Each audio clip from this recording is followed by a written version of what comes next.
que este año se cumplen 70 años del establecimiento libre, soberano, independiente de una nación que fue formada en un solo día.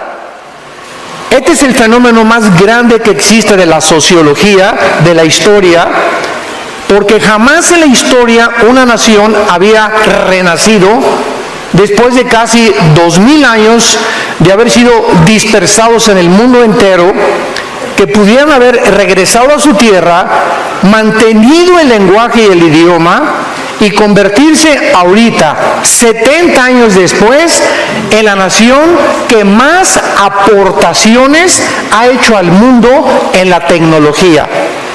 Si tú traes un UPS o traes un Way, ¿verdad?, lo inventaron los israelíes. Si tú conoces ahorita esa píldora que te puedes tomar sin que cause ningún daño e investigar todo tu sistema gastrointestinal para saber qué tienes dentro de tu estómago, lo inventaron los israelitas. El 65% de los premios Nobel han sido de judíos. Y la pregunta normal es, ¿qué acaso son superiores a los italianos, a los árabes, a los mexicanos, etcétera, etcétera? De ninguna manera.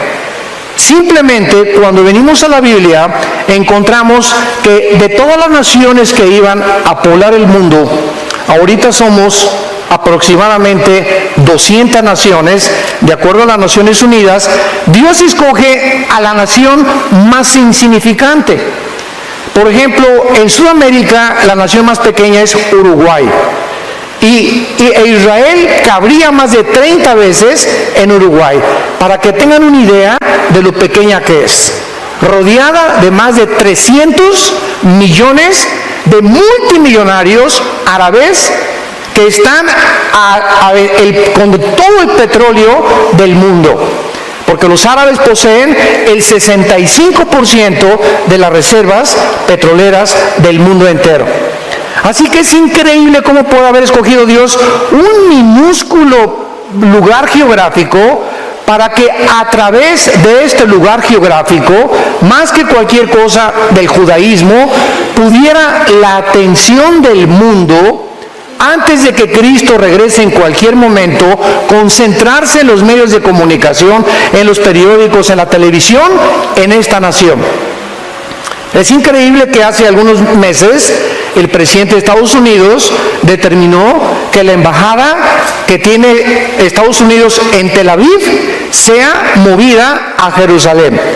¿Por qué? Porque Israel es la única nación en el mundo que no se le ha permitido tener las embajadas en su mera capital y en su ciudad. Entonces, hay un fenómeno impresionante moviéndose, y ahora el 14 de mayo próximo, el mes que entra, un mes y medio que entra, se van a cumplir 70 años del establecimiento de la nación de Israel. Y hace 2000 años Jesucristo dijo estas palabras en Mateo 24, 32 al 35, como la señal más grande de todas las que hay para saber en qué tiempo de la historia nos encontramos. Y dice así: de la higuera aprendan la parábola. Cuando ya su rama está tierna y brotan las hojas, sabéis que el verano está cerca.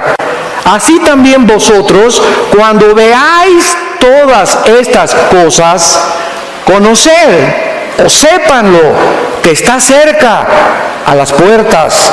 De cierto les digo, no pasará esta generación hasta que todo esto acontezca. El cielo y la tierra pasarán, pero mis palabras no pasarán. Es interesante, vamos a regresar a Mateo 24, los primeros versículos, donde le hicieron 3 preguntas los judíos a Jesucristo, porque siempre el ser humano ha estado interesado, somos curiosos por naturaleza, por eso hay brujería, sesiones espiritistas, astrología, Siempre queremos saber, ¿verdad?, qué va a pasar, con quién me voy a casar, si me puedo comunicar con el espíritu de Cuauhtémoc, con mi mamá que se murió. Estamos tratando de penetrar la dimensión espiritual de alguna forma. Estamos interesados, cualquier noticia del futuro nos comienza a perturbar, etcétera, etcétera, porque quisiéramos saber el futuro de alguna forma, por la curiosidad. Pero muchos de ustedes, si conocieran el futuro realmente, bíblicamente, yo les aseguro que no les gustaría conocerlo. Porque muchos de ustedes viven todavía en pecado, muchos de ustedes han rechazado la luz, han rechazado a Dios en sus vidas, lo ha sacado de la ecuación, y sabes una cosa, que tu futuro no va a ser nada agradable. Porque Jesucristo estableció claramente que no hay purgatorio, no hay transmigración de las almas, no hay reencarnación. El día que muramos, no hay más que dos lugares a donde tú pasarás y yo también la eternidad: en la presencia de Jesús o en el infierno. No hay ningún otro lugar intermedio. No hay más que el lugar de las recompensas y el lugar del castigo eterno. Hace algún tiempo una viejita me dijo: es que yo no creo que Dios vaya a mandar a nadie al infierno. Dios es bueno y misericordioso.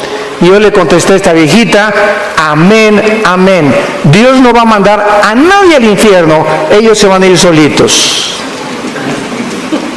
De tal manera amó Dios al mundo que ha dado a su Hijo unigénito, para que cualquiera de ustedes no se pierda, mas tenga la vida eterna. Entonces tú tienes esta vida como un agente moral responsable de tus acciones, de tus pensamientos y de tus palabras. Algún día le vas a dar cuentas a Dios. No quieras creer o no lo quieras creer, te puedas burlar, puedas ir comiendo chicle, puedas salir por esa puerta hoy como entraste, pero recuerda que Dios te da la oportunidad para muchos hoy de arreglar tus cuentas con Dios y tratar de poder establecer el destino eterno donde pasarás la eternidad. En Mateo 24, versículo 3, estando sentado Jesús en el monte de los Olivos, los discípulos se le acercaron aparte diciendo: dinos, número 1, ¿cuándo serán estas cosas? 2, ¿qué señal habrá de tu venida? Y 3, y del fin del siglo. 3 preguntas acerca del futuro le hicieron a Jesucristo.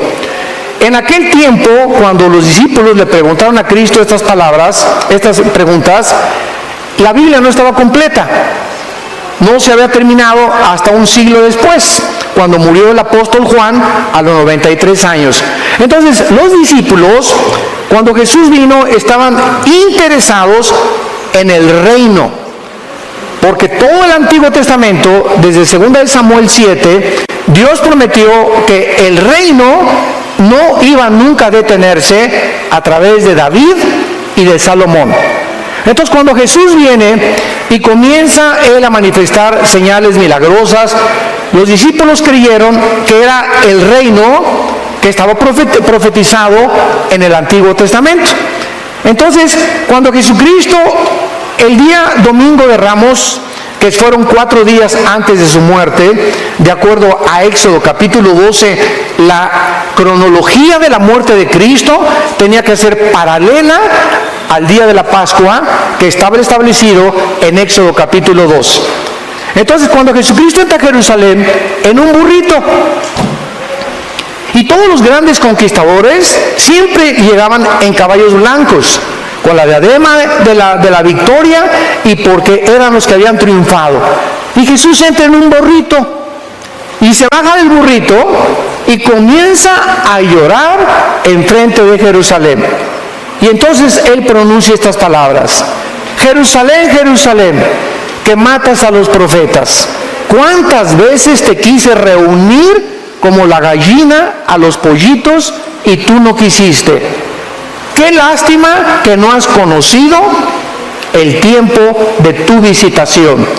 Entonces los discípulos comenzaron a alarmarse, porque dijeron: bueno, entonces ¿no eres tú el profeta que los profetas del Antiguo Testamento dijeron? ¿Que no veniste a liberarnos de Roma, del yugo de los romanos? Y cuando en el huerto de Getsemaní llega Judas con un grupo de soldados, que eran como 30 soldados, y preguntan, ¿quién es Jesús? Y él dice, yo soy, y se van todos para atrás. Pedro saca la espada y dice, ya ven, éntrenle, a ver, éntrenle, aquí estamos junto con él. Y Pedro y los discípulos habían visto a Jesús detener el aire, detener el viento, la lluvia, resucitar a los muertos, sanar a los ciegos, sanar a los sordos, sacar demonios. Y de repente ese héroe que habían comenzado a adorar y a servir, pone sus manos así para que los romanos lo esposen y se lo lleven como un cordero directo al matadero. Todos los discípulos comienzan a preguntarse, no entendemos qué está pasando, eso no es esta persona. Y cuando comienzan a crucificarlo, todos los discípulos se esconden, menos María Magdalena, María, la madre de Jesucristo, y el apóstol Juan, que son los únicos que permanecieron en la cruz. No es hasta que Cristo resucita a los 3 días que se les comienza a aparecer, 1 Corintios 15, a más de 500 personas. Y comienzan los discípulos a entender, porque Cristo les dice, es que no oyeron ustedes lo que los salmos y los profetas hablaron de mí. ¿No leyeron Isaías 53 que el Salvador primero tenía que morir y después reinar? Se equivocaron en que ellos creyeron que primero tenía que reinar y después morir. Y era al revés. El Salvador tenía primero que morir y después recibir la corona. Entonces Jesucristo les contesta estas preguntas y no es el orden cronológico en que las contesta en el versículo 4 en adelante de Mateo 24. Respondiendo Jesús les dijo, miren que nadie los engañe. Número 1, Jesucristo profetiza que el engaño aumentaría de una forma impresionante en el mundo, política, religiosa, filosófica, místicamente, en todas las áreas del mundo. Vivimos un mundo lleno de mentiras. Vivimos un mundo donde la gente ahorita cree que tener dinero ya me va a sacar de pobre, o tener una buena profesión, o tener esta carrera, o ser diputado, no me importa lo que a quién mate y a quién me lleve entre los pies, yo quiero ser presidente municipal o gobernador, etcétera, etcétera. Vivimos en un mundo donde dice la Biblia que hay un velo que cubre a las naciones. Nos rodea un mundo que está ciego ante la realidad de quiénes somos, que somos peregrinos y que no hay nada en esta vida que nos pueda satisfacer. Como mi esposa les comentaba ayer, ¿verdad? ¿Cuántas mujeres como la mujer samaritana, Juan capítulo 4, la chulis llevaba 5 maridos? Y con el que vivía, cuando se encontró con Cristo, era su amante, ni casados estaban. ¿Cuántas mujeres han creído eso? Es que en un hombre voy a encontrar la felicidad, como la famosa artista de cine del siglo XX, que se consideró la mujer más bella del siglo XX, después de María Félix, Elizabeth Taylor. 9 maridos, la chulis, se llevó y los enterró. Creyendo uno tras hombre, ¿y cuántos hombres lo mismo? ¿Cuántos hombres, verdad? Una mujer y otra, y siempre buscando y creyendo que vamos a encontrar al hombre perfecto, a la mujer perfecta, y que si ella persona no me hace feliz, pues busco a alguien que me haga feliz. Ahí está el ego centrado en el ser humano. Cuando tú te casas, por favor, nunca pongas como una motivación buscar a alguien que te haga feliz. Nos casamos para hacer feliz a la otra persona. Y cuando comiences a buscar la felicidad de la otra persona, como decía la Madre Teresa cuando la entrevistaron en Nueva York, la Madre Teresa llegó de Calcuta, de la India. Ustedes saben que tenía un leprosario y le preguntaron a la Madre Teresa, oiga, ¿por qué usted no se queda aquí en Nueva York y le vamos a hacer un un asilo grandísimo para todos sus leprosos, con aire acondicionado, con la tecnología del siglo XXI, etcétera, etcétera.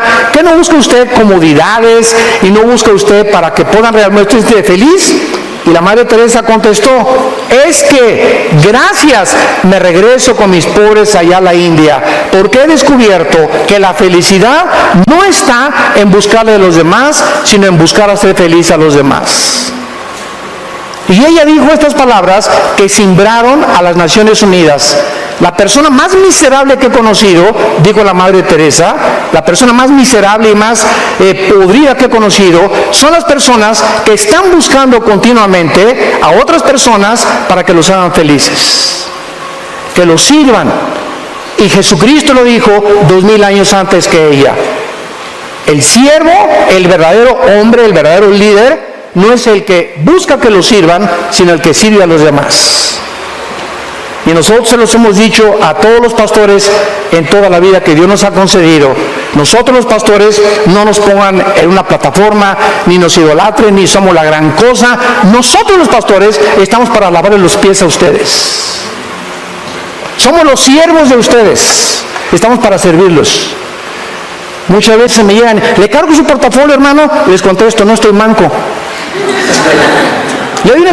Y damos gracias por el espíritu de servicio, que hay mucha gente, ¿no? Pero es que nosotros tenemos que dar el ejemplo del servicio. Nosotros somos los que estamos siguiendo a Jesús para servir a los demás. Y no convertirnos en la primadona, ¿verdad? Con 3 o 4 guardaespaldas y a ver, y esto y el otro, ya no saludan a la gente, ni mucho menos. Y no es esa la forma en la que el cristiano debe de manifestar la verdadera humildad y la mansedumbre que Jesucristo nos enseñó. Entonces, este engaño está ahorita cubriendo el mundo entero.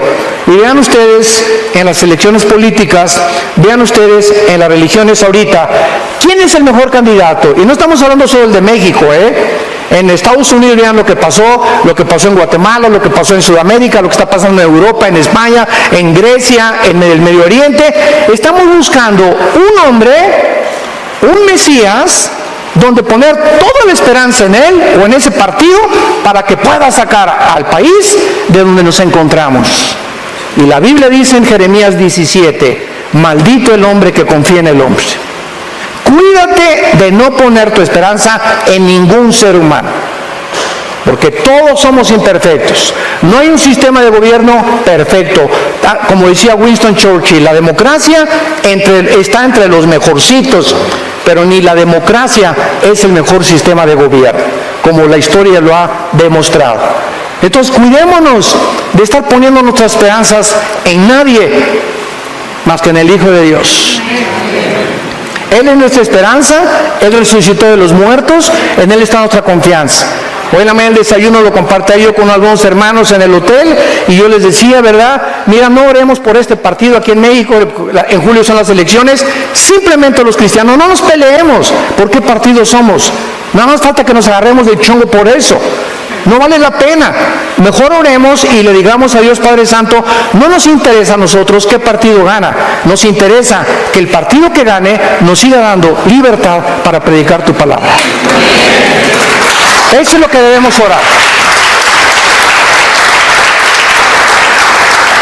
El que gane no es el Salvador.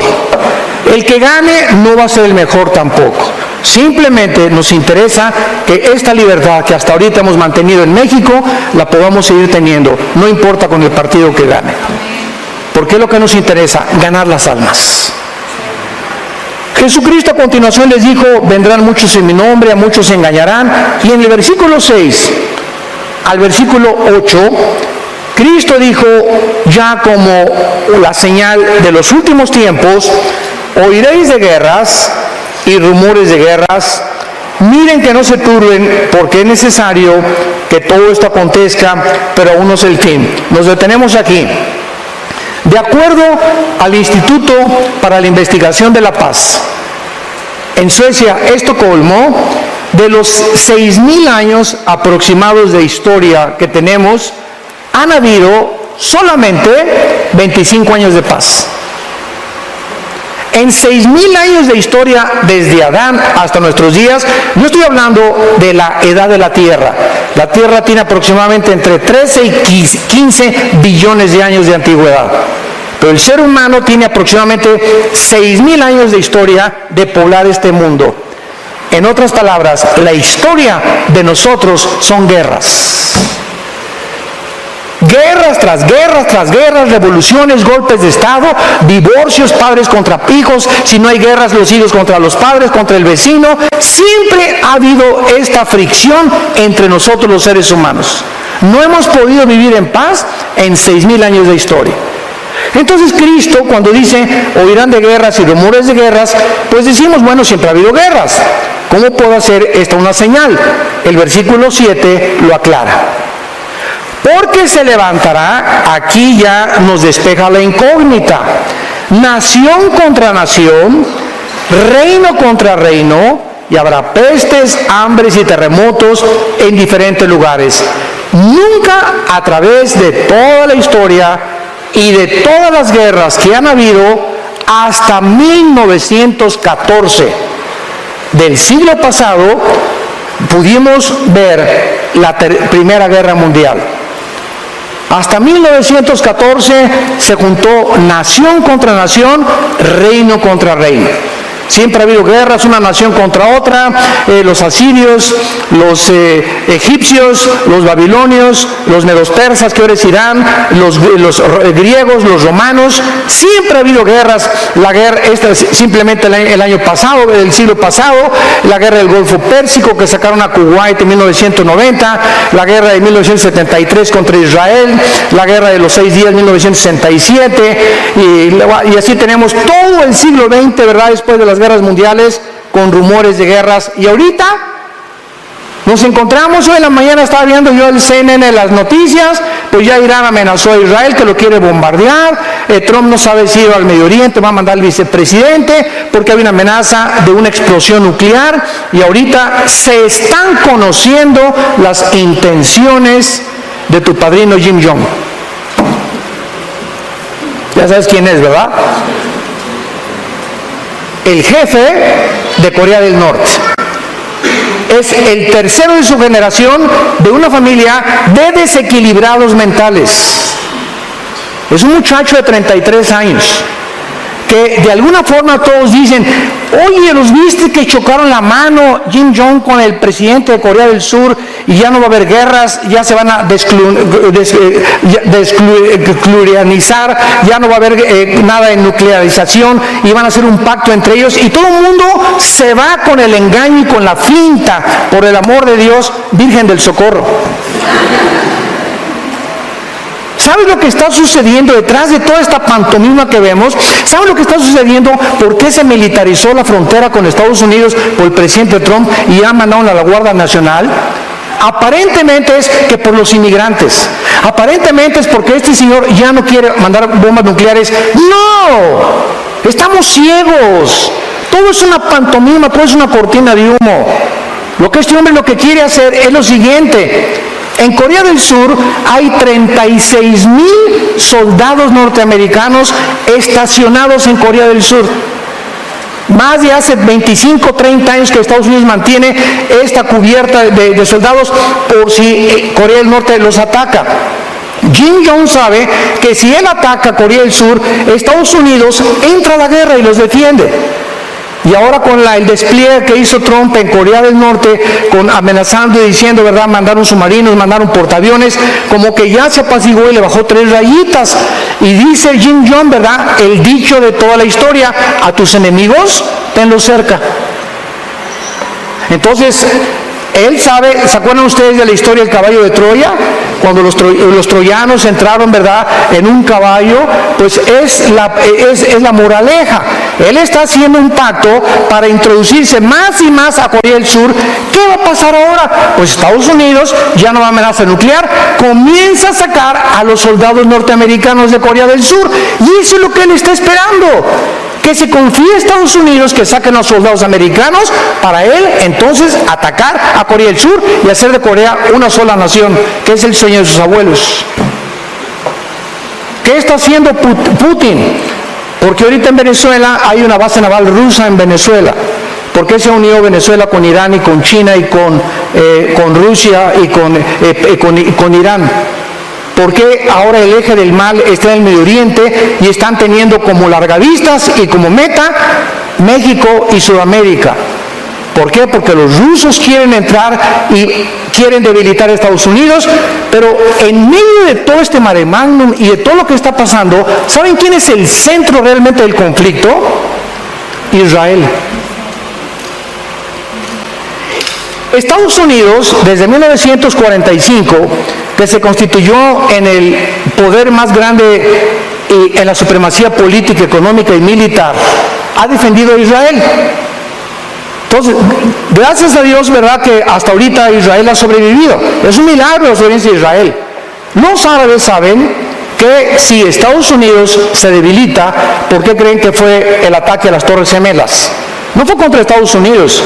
Están comenzando a debilitar a Estados Unidos, porque si Estados Unidos decae, como ya está decayendo, y el dólar está en 18, subió la gasolina ya en Estados Unidos, ahorita es un mare magnum en la Casa Blanca, etcétera, etcétera, una bola de líos por aquí y por allá. Cuando se debilita Estados Unidos, Israel queda sola. Y de acuerdo a la profecía de Zacarías, apúntalo, capítulo 12, versículos 2 y 3, y Jerusalén se va a convertir en la manzana de la discordia del mundo, y va a ser Jerusalén la razón donde se prenda la mecha de la próxima tercera guerra mundial. Entonces todo eso está enfrente de nuestros ojos. Decía un gran hombre de Dios, Dwight Pentecost: cuando vamos a un estadio y vemos que salta el América al campo y saltan las Chivas, claro que siempre gana el América, ¿verdad? Bueno, no nos peleamos por eso. Cuando saltan los dos equipos, sabemos que el partido va a comenzar. O el Barcelona y el Real Madrid, aunque siempre gana el Barcelona también. Bueno, cuando saltan los jugadores, sabemos que el partido va a comenzar. Entonces dijo este Pentecoste, este hombre de Dios, este teólogo del Seminario Teológico de Dallas, que cuando veamos a los protagonistas que este libro, que se llama la Biblia, nos menciona que ocuparían el protagonismo y los encabezados del mundo, como son Rusia, Irán, Turquía, que se acaba hace 2 semanas de unir a Rusia y a Irán para hacer un triunvirato con las naciones musulmanas, sabemos que el partido va a comenzar.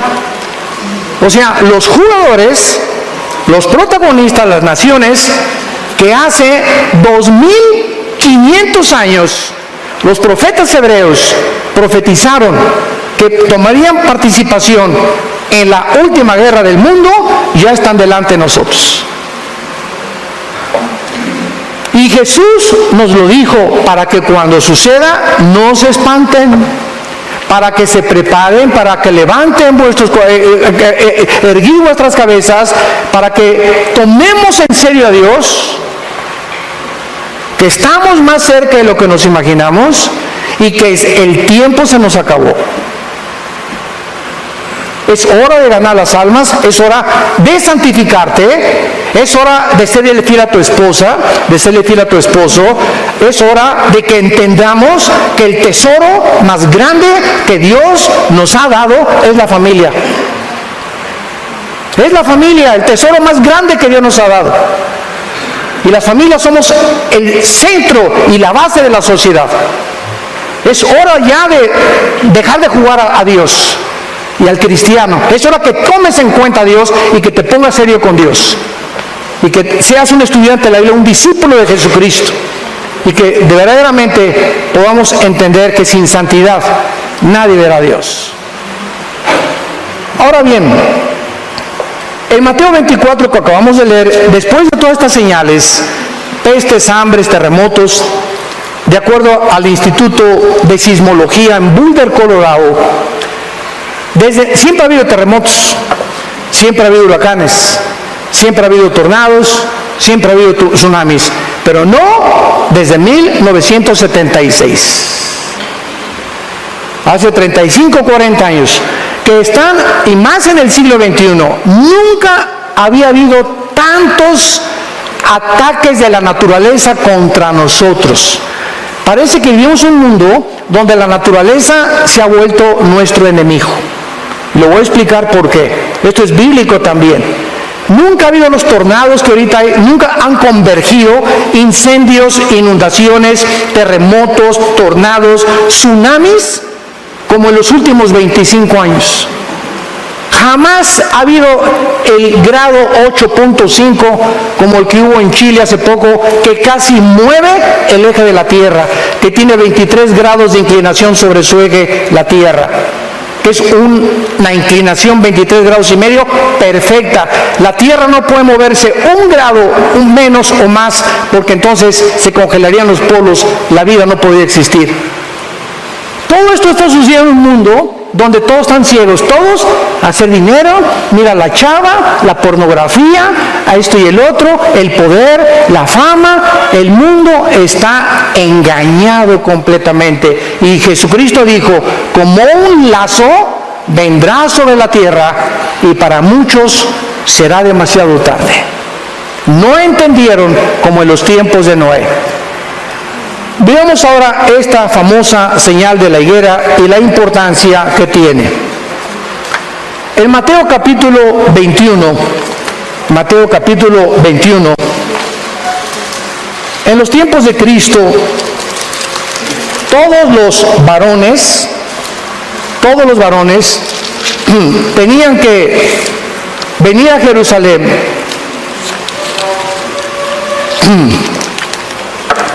Tenía que venir a Jerusalén 3 veces al año a la fiesta de la Pascua y a celebrar las fiestas de Israel. Y todos venían a través de Jericó. Y en el camino, cuando venían los peregrinos hacia Jerusalén, había una higuera muy famosa. Ya saben ustedes que la higuera es la que produce higos. Y Jesucristo y los discípulos habían pasado por esa higuera durante mucho tiempo también.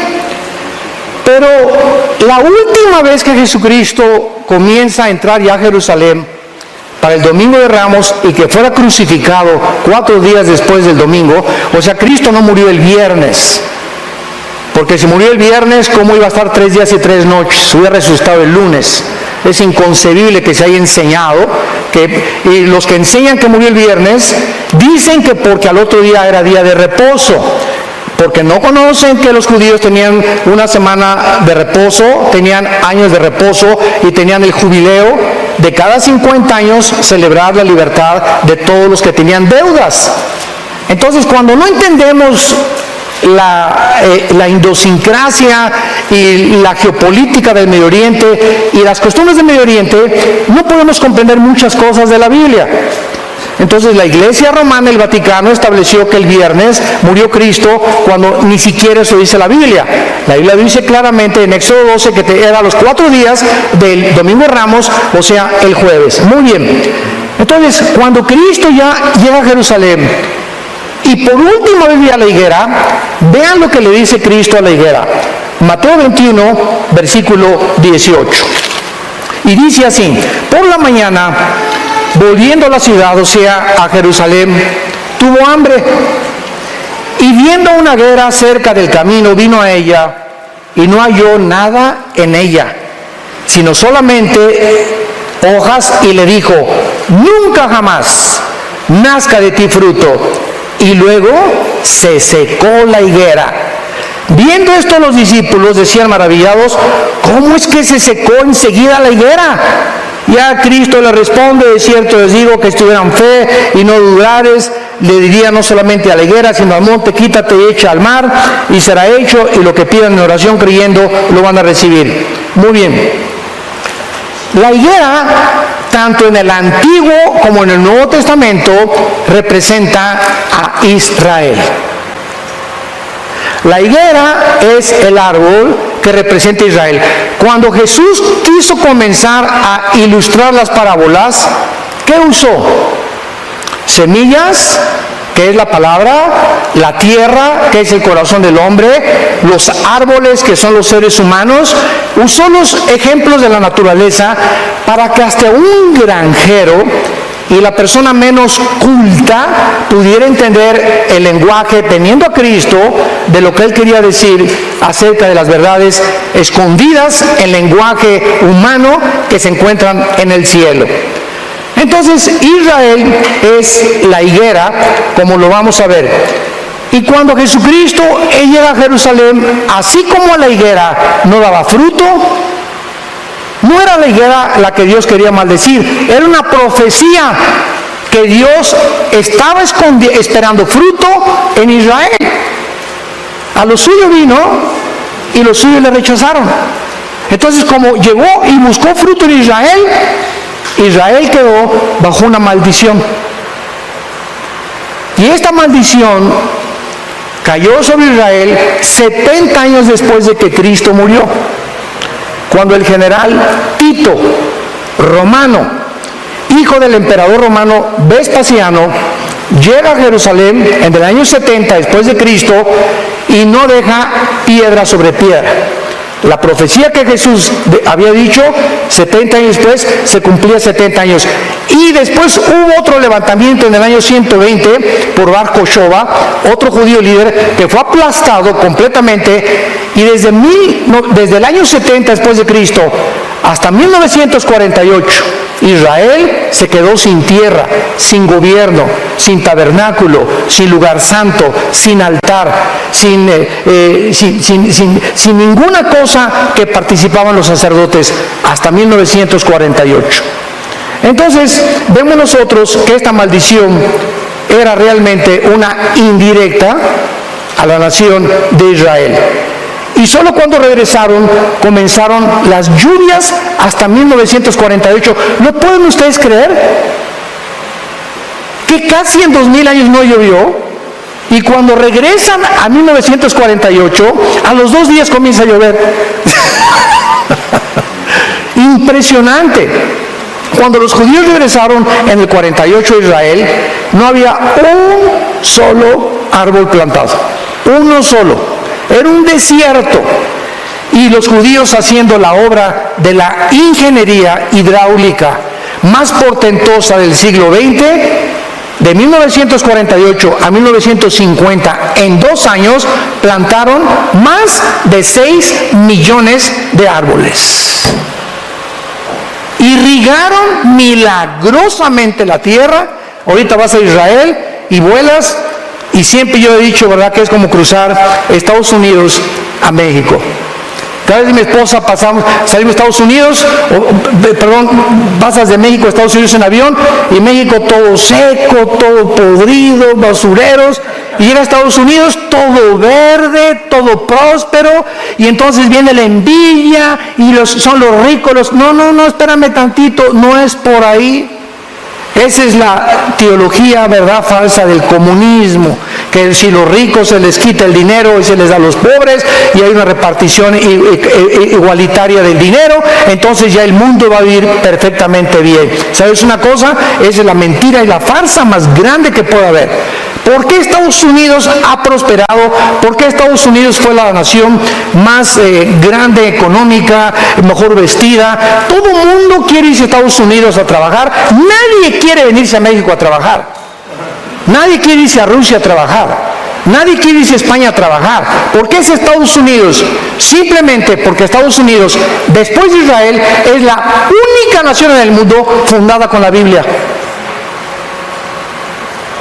1625, los pioneros huyen de Inglaterra, perseguidos por el Vaticano, porque se convirtieron a Cristo y renuncian al catolicismo. Y fundan en 1625 en el estado de Virginia, en Rhode Island, la primera ciudad, y desde que llegan los misioneros aquí a Estados Unidos, lo único que usan es la Biblia. Y hasta este momento, en cualquier tribunal de justicia de Estados Unidos, no juran sobre el Corán, no juran sobre el Tripitaka de Buda, no juran sobre el libro de los Vedas de los persas, todos juran sobre la Biblia. Esto es verdad y nada más que la verdad, y a la verdad me someto. Es el juramento que hacen todos. Y cuando ponen su mano sobre la Biblia, hay de aquellos que sean agarrados en perjurio, como agarraron al presidente Clinton cuando negó que había tenido relaciones con la muchacha esta y casi pierde su presidencia. Entonces, ¿y aquí a México quiénes llegaron? Virgen de todas las vírgenes. Aquí a México no llegó el evangelio, llegó, ¿verdad?, una religión nada más. Se mezclaron con los indígenas, hubo un sincretismo entre brujería, religión y paganismo.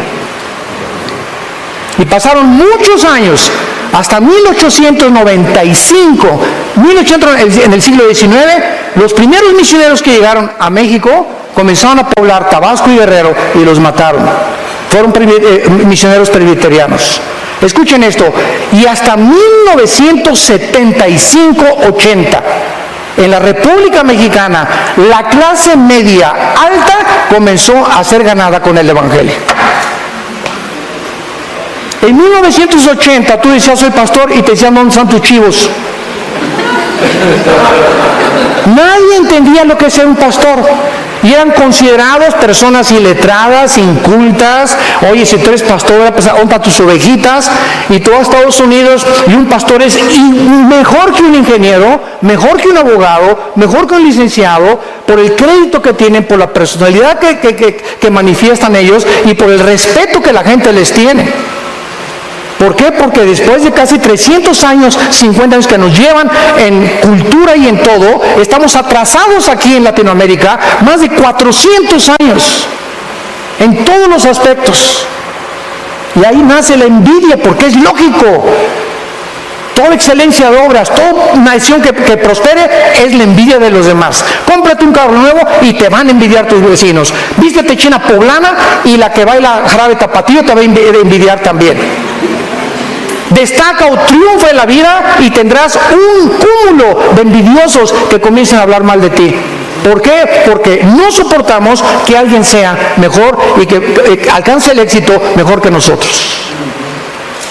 Hay algo que me puso los pelos de punta hace poco cuando vi un artículo de las famosas que se consideran las muchachas más bellas del mundo, de Victoria's Secret, que es una marca para ropa de mujer.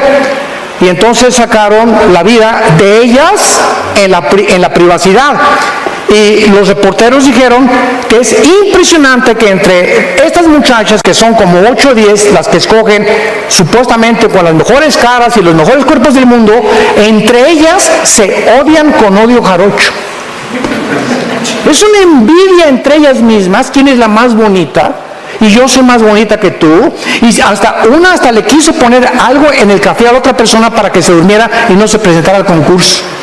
De la envidia que tienen entre ellas mismas. Entre los artistas, entre los deportistas, ¿cuántos odian al pobre de Messi, que es un jugador que se iba a quedar enano, que tiene autismo en 2º grado? Por eso cuando Messi entra al campo, no es como Ronaldo, ¿verdad?, que aquí papucho de papuchos, llega, no se fija en el público, o sea, está completamente aislado, así son los autistas, y él se enfoca en la pelota y durante los 90 minutos del partido no pone los ojos en nadie más que en la pelota, la sigue como si estuviera en tercera dimensión, la tuviera aquí cerca, los pases que da exactamente los da, pero a la mera bota de la persona, porque se concentra nada más en la pelota. Por eso es un mago del fútbol. Y así vemos nosotros que así hay cantidad de gente. ¿Y por qué lo odian? ¿Por qué lo critican? Por la envidia. Entonces así pasa en la vida. Tenemos que entender la naturaleza humana. Entonces vemos que Dios nos muestra claramente que esa es la razón por la cual Israel es odiado. Quiero decirle lo siguiente, a cualquier historiador que nos visite, nunca desde el 48 Israel ha comenzado ninguna guerra. Siempre las guerras que ha habido contra Israel es porque se han defendido. Los palestinos, la última vez que les mandaron bombas a Israel, desde los hospitales y desde las escuelas, pusieron los cañones para que cuando Israel contestara el fuego, ellos ante el público internacional dijeran, es que están matando a niños, cuando ellos mismos los estaban matando y los ponían de carne de cañón, para desprestigiar. Y de todas las resoluciones de las Naciones Unidas, el 65% de las resoluciones de las Naciones Unidas han sido contra la nación de Israel. Y en penúltimo lugar, ¿por qué este odio? Escuchen esto y abran sus oídos. El odio que hay ahorita contra Israel es porque Israel va a establecer el reino milenial de Jesucristo en la tierra. Ahí es donde va, podríamos decir, aterrizar Jesucristo. Se va a parar Jesucristo en Zacarías 14, en el mero monte de los olivos donde fue crucificado. Se va a hacer un valle de norte a sur y de oriente a occidente. Y ahí Jesucristo en Jerusalén, Dios va a bajar su trono que está ahorita a este mundo. Dios lo va a bajar y ahí en Jerusalén será el trono de Dios durante 1000 años. Entonces el diablo, los poderes de las tinieblas están enojadísimos, tratando de impedir que venga Jesucristo, porque el diablo, dice Apocalipsis 12, tiene los minutos contados. Entonces es lógico todo el odio que hay contra Israel, donde solo una nación lo defiende, y por eso Dios la ha bendecido. Ahorita ya que Estados Unidos abandone Israel, entonces vendrá el derrumbamiento de Estados Unidos. Israel será rodeado por Rusia, por Irán y por Turquía, de acuerdo a Ezequiel capítulo 38, y vendrá la tercera guerra mundial. Y nos encontramos a un paso del cumplimiento de estas profecías. Yo no sé cuántos de ustedes están preparados para encontrarse con su Dios. ¿Cuántos de ustedes están listos que si ahorita saliendo te puede dar una embolia, un ataque cerebral, un ataque cardíaco, te puede atropellar un carro? Hace 2 semanas una señora de 43 años, maestra, se sube a la línea Southwest de aviones. El avión se comienza a incendiar y comienza a aventó un pedazo así grande de fierro, le pegó en la ventanilla a la mitad del avión, rompió la ventanilla del avión a 30,000 pies de altura y le pegó aquí, y entonces la despresurización la quiso jalar hacia afuera, la ayudaron a que no se saliera, y a los 4 o 5 minutos ya estaba muerta la señora del trancazo que le dio el pedazo de fierro que se soltó del motor del avión. Venía de Nueva York a Dallas, tuvieron que aterrizar en Pensilvania. Esa señora se subió, adiós a su esposo, nos vemos ahora que regrese. ¿Cuándo pensó esta señora que era su último viaje en este mundo? ¿Lo sabes tú? ¿Lo sabes tú? Y como no lo sabemos, prepárate para encontrarte con tu Dios. Que Dios te agarre definitivamente con Cristo en tu corazón. Que realmente puedas entregarle tu vida al Hijo de Dios, y que puedan tus hijos dejarles un legado y poder hacer algo con esta sociedad que se está pudriendo a nuestro alrededor en inmoralidad, en depravación, matrimonios gays, bueno, cosas transgénero. Estamos en un punto que Sodoma y Gomorra parece Alicia en el País de las Maravillas comparado con nuestra sociedad. Así nos encontramos. Arrepiéntanse de sus pecados. Es el mensaje de la Biblia. Ábrele tu corazón a Cristo hoy. No endurezcas tu corazón. Dios te ha traído esta mañana para que arregles tus cuentas con Él. Lo quisieras tú hacer por la misericordia que Él tuvo desde una cruz. Inclinemos nuestra cabeza. Te damos gracias, Señor, por tu palabra, y porque nunca dejarás de hablarnos, porque nos amas. Y esta es la razón por la cual muriste en una cruz en nuestro lugar. De tal manera amó Dios al mundo que dio a su Hijo unigénito, para que cualquiera que en Él crea no se pierda, mas tenga la vida eterna. Mas Dios muestra su amor para con nosotros en que, siendo aún pecadores, Cristo muere en nuestro lugar. Él, que no conoció pecado, por nosotros se hizo pecado, para que nosotros fuéramos hechos la justicia de Dios en Él.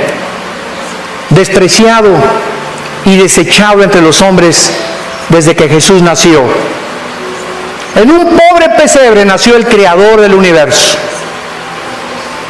Trabajó como carpintero 30 años para enfrentarse a la cruz y a la misión que su Padre lo envió, que le conociéramos, porque esta es la vida eterna, conocer a Dios. Y Jesús dijo, nadie conoce al Padre sino el Hijo, y a quien el Hijo lo quiera revelar, porque yo soy el camino, la verdad y la vida. Nadie va al Padre sin mí. Es imposible conocer a Dios sin antes conocer a su Hijo, porque es el Hijo el que ha venido a revelarnos al Padre. En esta mañana, dile a Dios con todo tu corazón. Si tú sabes en tu conciencia que no lo tienes y que este mensaje ha redarguido, te ha convencido que estás mal delante de Dios, que eres un pecador, condenado. Si mueres, estás condenado, condenada eternamente en el infierno. Pero hay este mensaje glorioso, esta esperanza que la Biblia nos da. Dile, Señor mío y Dios mío, me arrepiento de mi vida. Gracias porque en esa cruz pagaste tú con tu sangre una cuenta pendiente de pecado que yo tenía contigo y que ahora comprendo que yo no la podía pagar nunca, ni con buenas obras, ni con sacrificios, ni con ninguna religión. Eres tú, Jesús, el que en mi lugar llevó el castigo que yo merecía llevar. Y como creo que a los 3 días te levantaste de los muertos, te pido que entres a mi vida en este instante como mi Señor y mi Salvador.